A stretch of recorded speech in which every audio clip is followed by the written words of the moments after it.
Be ready. 10 seconds to go.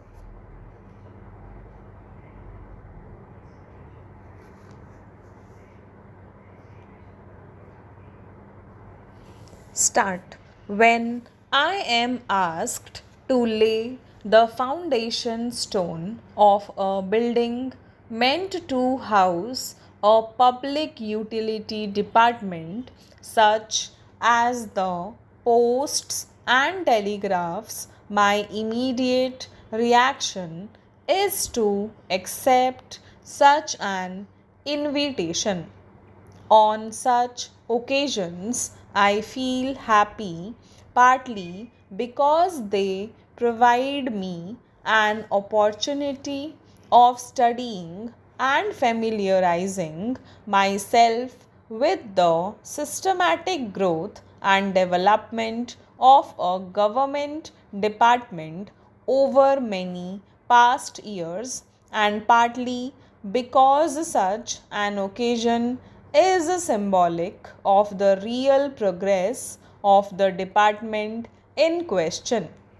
The decisions to have adequate and the right type of office accommodation and to make the necessary budgetary provision for the same are necessarily important landmarks in the evolution and growth of our department. When we think of the Posts and Telegraphs Department, a whole host of ideas and past associations rush up and jostle for expression. After the Indian Railways, it is the largest public utility service of the government. In point of time, the postal and telegraph service may be described as the first nationalized undertaking of the government because it was as long back as 1837 that the government assumed the sole right of conveyance of mail and made the establishment of post offices within the East India Company's territories necessary. Before that year, some kind of private postal system was in vogue. All this was banned in 1837, excepting a few services which ran under government license. As the company's territories extended to cover the rest of the country, the whole of India came within the gamut of government's postal service. The introduction of the railway in 1853 put the conveyance of mail on a proper footing. In fact, it marked the end of one epoch in the postal history of India and the beginning of another. As I said, the Posts and Telegraphs Department is the second largest public utility service of the government, where the common man is concerned. No other governmental activity functions as intimately and as extensively as this department. The punctual postman going on his rounds all round the year, the long red colored letter box standing guard at a familiar corner in a village, the modest hut which serves as a post office, all these symbols have a peculiar meaning for everyone in an Indian village. From the earliest times, postal service has been the most obvious governmental activity in India. The functions of the Posts and Telegraphs Department are many and varied.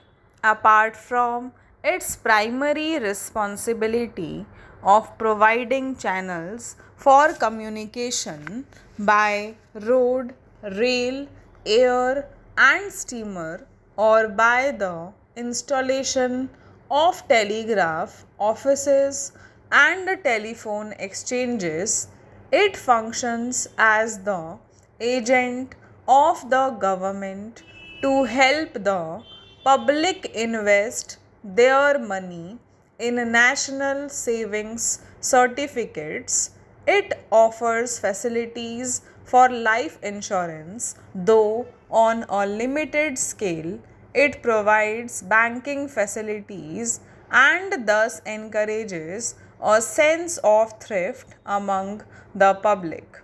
Although conveyance of post was undertaken as a government monopoly in 1837, it was in 1925 that the department was commercialized. Till 1947, the year of our independence, its expansion and progress had been slow, though quite steady. I am glad to say that since independence, the department has taken long strides in its determination to provide each village with proper communication facilities. Over 25,000 post offices have been opened since August 1947 as compared with 20,240 which were already in existence in undivided India. This increase in the number of post offices, stupendous as it is, gives, I believe, an idea of the progress that the Posts and Telegraphs Department has made during the last 7 years. At present, every village with a population of 2,000 or more has been provided with a post office. No wonder that the number of letter boxes has also gone up by about 130%. Apart from this quantitative expansion in all directions, a good deal of progress has also been made in reducing the time lag and otherwise improving the general service for the benefit of the public. Whenever an occasion for a general review of national progress during the years of freedom has arisen, I have heard our telecommunication services being mentioned prominently. I would like to congratulate the Ministry of Communications and the P&T Directorate for the amount of goodwill and appreciation they have earned for themselves. The All UP Air Mail Scheme, constituting as it does a unique landmark in the history of mail communications in India, the institution of mobile post offices in urban areas, the novel Own Your Phone scheme, and the contribution that the post and Telegraphs Department has made in popularizing the national language. These are some of the things which have been greatly appreciated by the public. Expansion of the postal and telecommunication services in the rural areas is the main item in the 5-year plan. So far as your department is concerned, I am glad to say that well done, boys. Stop.